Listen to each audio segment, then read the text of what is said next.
So you've ended up in hell. Of all the questions you could ask, surely the first would be, where are the chicken nuggets? Absolutely. This is the chaotic energy that Charlotte Ingham brings to A Match Made in Hell. Willow is a 21-year-old on the cusp of becoming this fully functioning adult.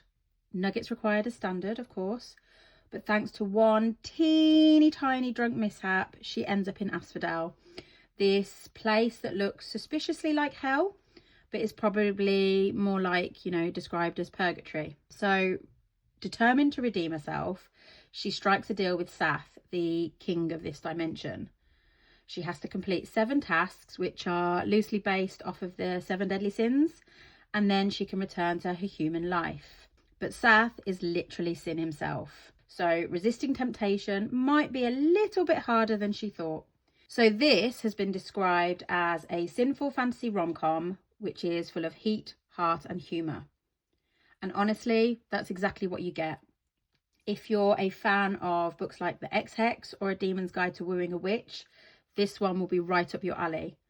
Now, this comparison is exactly what drew me into this in the first place. And whilst I have to say it didn't quite live up to those expectations, I did find it a genuinely fun read. It's definitely a surface level, take as it comes kind of read. Whilst it doesn't dive deep, it doesn't need to. You do see some character development from both the main characters, but again, nothing too deep. You do have your broody male main character. There's emotional trauma, plenty of mommy issues. There's lots of banter, great chemistry, and it's got this rom-com style plot that hits all of your expected beats. And that is exactly what made this so enjoyable. The only criticism I do have, and it seems to be something I've found in a lot of books lately, the ending felt a little bit rushed and jumbled. It's almost like this warning light started flashing and the author was like, oh, I need to wrap things up really quickly. It doesn't take anything away from it. There's nothing missing, but you do notice that pacing shift. And yes, even in hell we get spice. It's well balanced, open door, but not over the top.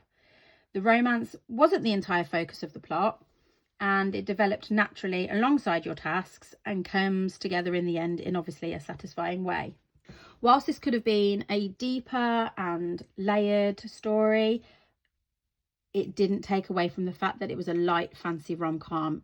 It had charm, it had wit, and the occasional flaming pit. There wasn't much to get emotionally invested in, but I don't think that was the point. So if you're here for a good time, not a long time, then this one absolutely delivers.